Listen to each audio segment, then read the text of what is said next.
அடுத்ததாக முனைவர் ஜோ ராணி அவர்களை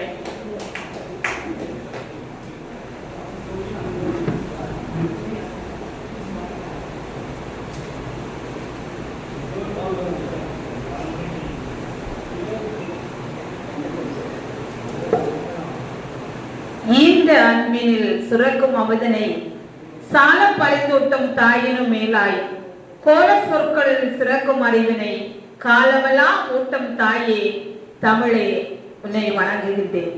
அனைவருக்கும் அன்பின் வணக்கம். தலைநகர் தமிழ்ச் சங்கம், கன்னியாகுமரி மாவட்ட வரலாற்று பேரவை, ஏரிக்கரை இலக்கிய வட்டம் மிக சிறப்பாக நடத்தி கொண்டிருக்கும் எல்லை போர் தியாகியர் நாள், எல்லை போர் தியாகியர் நாள் என்று சொல்லும் பொழுது வட எல்லை, தென்னெல்லை என 2 எல்லையில் உள்ள போராட்டங்களை குறித்ததான தகவல்களை இங்கு பலர் உரையாற்றுகின்றார்கள். வட எல்லையில் இருந்து எத்தனை பேர் வந்திருக்கிறார்கள் என்று தெரியவில்லை எனக்கு. நாங்கள் அனைவரும் தென்னெல்லை. இங்கு பேசியவர்கள் வேணுகோபாலன் ஐயா வட எல்லை. ஆனால் ஒரு மகிழ்ச்சியான செய்தி என்னவென்றால், அவர்கள் வட எல்லையை சார்ந்தவர்கள் ஆனாலும் தென்னெல்லையை பற்றிய தகவல்களை அதிகமாக கூறினார்கள். அதற்காக நன்றியை தெரிவிக்கிறேன். தென்னெல்லை போராட்டம், எதற்காக இந்த போராட்டம்?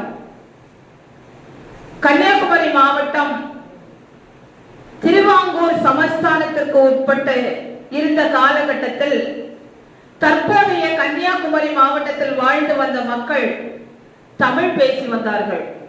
ஆனால் அவர்கள் எந்த மாவட்டத்தை சேர்ந்தவர்கள் என்றால் திருவனந்தபுரம் என்று சொல்லுவார்கள். திருவனந்தபுரம் மாவட்டம், திருவாங்கூர் சமஸ்தானம். தமிழ் பேசி வந்த காரணத்தினால் கேரள அரசு அவர்களுக்கு எந்த சலுகையும் செய்யப்படாத காலகட்டம். வேலை வாய்ப்பில் முன்னுரிமை வழங்கப்படவில்லை. எதிலும் அவர்களுக்கு சலுகை கிடைக்கவில்லை. தமிழ் பேசி வந்ததால் தமிழ்நாட்டிலிருந்து ஏதாவது சலுகை கிடைக்கும் என்று பார்த்தால் இவர்கள் தமிழ்நாட்டை சேர்ந்தவர்கள் அல்ல. ஆகவே தமிழக அரசும் இவர்களுக்கு எந்த சலுகையும் செய்ய முன்வரவில்லை.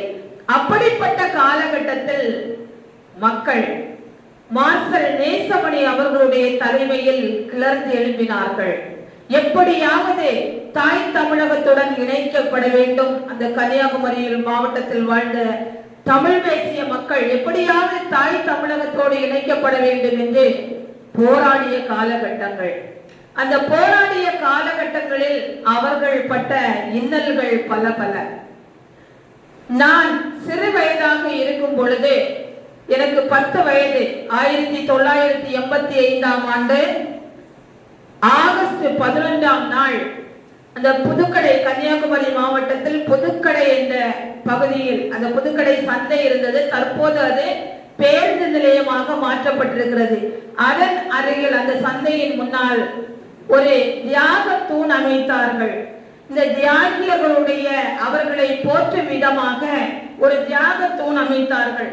அந்த தியாக தூண் 1985ஆம் ஆண்டு அமைக்கப்பட்டது. அந்த தியாக தூணில் இந்த பெயர் பட்டியல், இந்த தியாக தூண், இந்த தூண் தான் இப்பொழுது நான் உங்களுக்கு காட்டுகிறேன். இந்த தியாக தூண் 1985ஆம் ஆண்டு ஆகஸ்ட் 11ஆம் நாள் அங்கு நிறுவப்பட்டது. யாருடைய அதுல அந்த தியாக தூண் அதை நிறுவிய திறப்பாளர் யார் என்றால் திரு குமரி ஆனந்தன் அவர்கள்.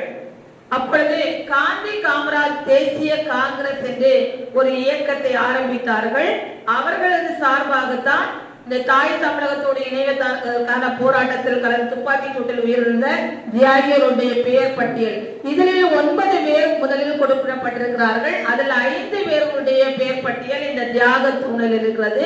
அங்கு மட்டுமல்லாமல் மங்காடி, எஸ்டி மங்காடி, இதே போல எஸ்டி மங்காடி என்ற இடத்திலும் ஒரு தூண், தியாக தூண் இருக்கு. அதிலும் மிக மீதி உள்ளவர்களுடைய பெயர் பட்டியல் அந்த தியாக தூணில் இருக்கின்றது. இதை பற்றி அந்த 1985ஆம் ஆண்டு அந்த தியாக தூண் நாட்டப்படும் பொழுது நான் 5ஆம் வகுப்பு படிக்கிறேன். எனக்கு 10 வயசு. நான் அந்த நிகழ்வில் கலந்து கொண்டேன்.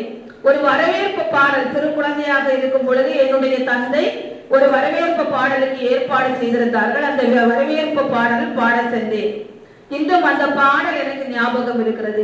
ஆனால் அந்த தாய் தமிழகத்தோடு கன்னியாகுமரி மாவட்டம் இணைக்கப்பட்டதோ தமிழின் மீது ஒரு ஆர்வமோ இல்லாத காலகட்டம். என்னுடைய தந்தை அடிக்கடி இந்த அவர்கள் பட்ட கஷ்டத்தை எல்லாம் எங்களிடம் பகிர்ந்து கொள்வார்கள்.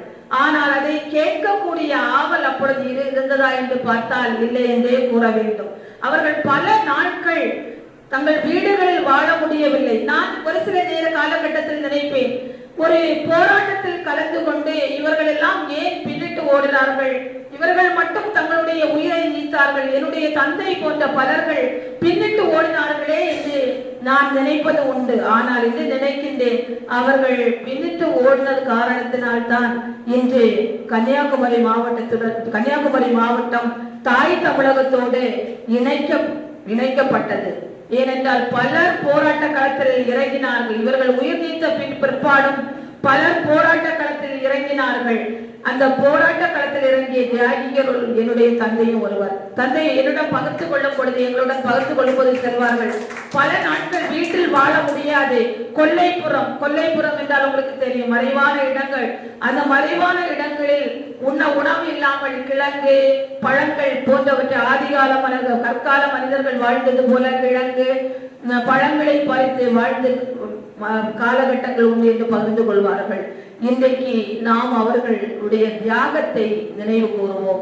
இன்றும் என்னுடைய தந்தை இறந்து விட்டார்கள். என்னுடைய தந்தை இறந்து விட்டதுக்கு அப்புறம் என்னுடைய தாயார் இப்பொழுது இருக்கின்றார்கள். அவர்களுக்கு தமிழக அரசு ஊதியம் வழங்கி கொண்டிருக்கின்றார்கள் என்பதில் நான் பெருமை கொள்கின்றேன். அவர்களுடைய தியாகத்தை இந்த நேரத்தில் நாம் நினைத்து பார்க்க வேண்டும். ஒரு தியாகியர் என்பவர் எப்படிப்பட்டவர்களாக இருக்கின்றார்கள் என்று அவர்களுடைய முழுமையான அந்த பற்று, அந்த மொழி பற்று, தன்னுடைய மாவட்டம் கன்னியாகுமரி மாவட்டம் தாய் தமிழகத்தோடு இணைக்கப்பட வேண்டும் என்ற பற்று இருந்தது. பற்று மட்டும் இருந்தால் போதாது, துணிவு, எதிலும் துணிவு.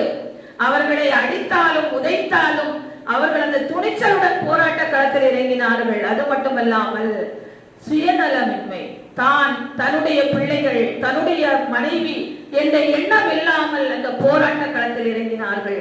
ஒற்றுமை உணவு, அவங்களுடைய கொள்கையில் பிடிப்பு.